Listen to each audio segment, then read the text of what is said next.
ମାଛ ଝାଲ ଆମେ ବନେଇବା ପାଇଁ ପ୍ରଥମେ ମୁଁ ନେଇଯାଇଥିଲି କଡ଼େଇରେ ତେଲ ଗରମ ହେଇଗଲାଣି। ମୁଁ ତା ଦେହରେ ଦେଇ ଦେଉଛି କାଟି ରଖିଥିବା ଦୁଇଟା ପିଆଜ ଦେଇଛି।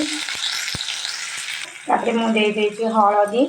ତାକୁ ଆମେ ଭଲସେ ବେଶୀ ଭାଜିବାନି, ଅଳ୍ପ ଏମିତି ଅଳ୍ପ ସିଝିଲା ଭଳିଆ ପିଆଜ ହେଇଗଲା ପରେ ଆମେ ତା ଦେହରେ ଦେଇଦେବା କାଟି ରଖିଥିବା ମସଲା।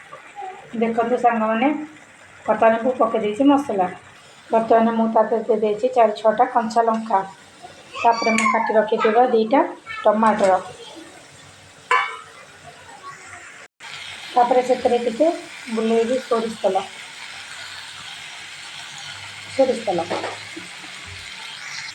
ବର୍ତ୍ତମାନ ଆମର ଟିକେ କଷା ହେଇଗଲାଣି, ବେଶୀ ଆମେ କଷିବା ନାହିଁ।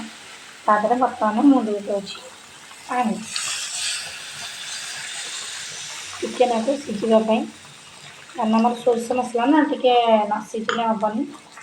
ଦେଖନ୍ତୁ କେମିତି ଫୁଟୁଛି ତରକାରୀଟି। ବର୍ତ୍ତମାନ ଏ ଟିକେ ଭଲସେ ଫୁଟିଲାଣି। ତା ଦେହରେ ମୁଁ ଦେଇ ଦେଉଛି ଭାଜି ରଖିଥିବା ସମସ୍ତ ମାଛ।